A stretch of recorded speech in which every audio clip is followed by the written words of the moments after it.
Hello guys, welcome back to my channel. இந்த வீடியோவில் நம்ம என்ன பார்க்க போகிறோம் அப்படின்னு பார்த்தீங்கன்னா top 3 CS best character skill. இந்த 4 கேரக்டர் ஸ்கில்லு நீங்கள் யூஸ் பண்ணதுக்கப்புறம் உங்களோட CS மேட்ச் எல்லாமே போயாக தான் ஆகும். இதை வச்சு நீங்கள் ரீஜனே ஈஸியாக போயிட முடியும். இந்த வீடியோ ஸ்கிப் பண்ணாத பாருங்கள். அப்புறம் இந்த வீடியோ நீங்கள் ஸ்கிப் பண்ணாத பார்த்தா தான் இந்த வீடியோ உங்களுக்கு புரியும். நீங்கள் ஸ்கிப் பண்ணிங்கன்னா இந்த வீடியோ உங்களுக்கு புரியவே புரியாது.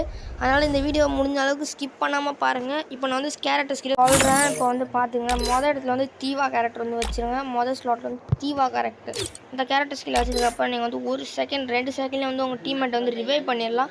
செகண்ட் ஸ்லாட்டில் நீங்கள் என்ன கேரக்டர் ஸ்கில் வைக்கணும் அப்படின்னா கேலி கேரக்டர் ஸ்கில்லு தான் நீங்கள் வைக்கணும். ஏன்னா இந்த கேரக்டர் ஸ்கில் நீங்கள் வச்சதுக்கப்புறம் மூவ்மெண்ட் ஸ்பீடு உங்களுக்கு வேகமாக வந்துடும். அப்புறம் வேகமாக ஓடுற பவர் கிடைக்கும். 3வது ஸ்லாட்டில் கப்பேலா. இந்த கேரக்டர் ரொம்ப யூஸ்ஃபுல்லாக இருக்கும். இதையும் வச்சுங்க. ஆக்டிவ் ஸ்கில்லை பார்க்குறதுக்கு முன்னாடி நம்ம சேனலை மறக்காமல் சப்ஸ்கிரைப் பண்ணிடுங்க. பெல் பட்டன் ஆன்ல வச்சுங்க. லைக் பண்ணிடுங்க. நான் இப்போ 4th ஸ்லாட்டில் ஆக்டிவ் ஸ்கில் என்ன வைக்கணும் அப்படின்னு பார்த்தீங்கன்னா 4th ஆக்டிவ் ஸ்கில்ல தட்டூசியா. இந்த கேரக்டர் வச்சிட்டிங்கனாலே நம்ம கேரக்டர் ஸ்கில் கம்ப்ளீட். ஸோ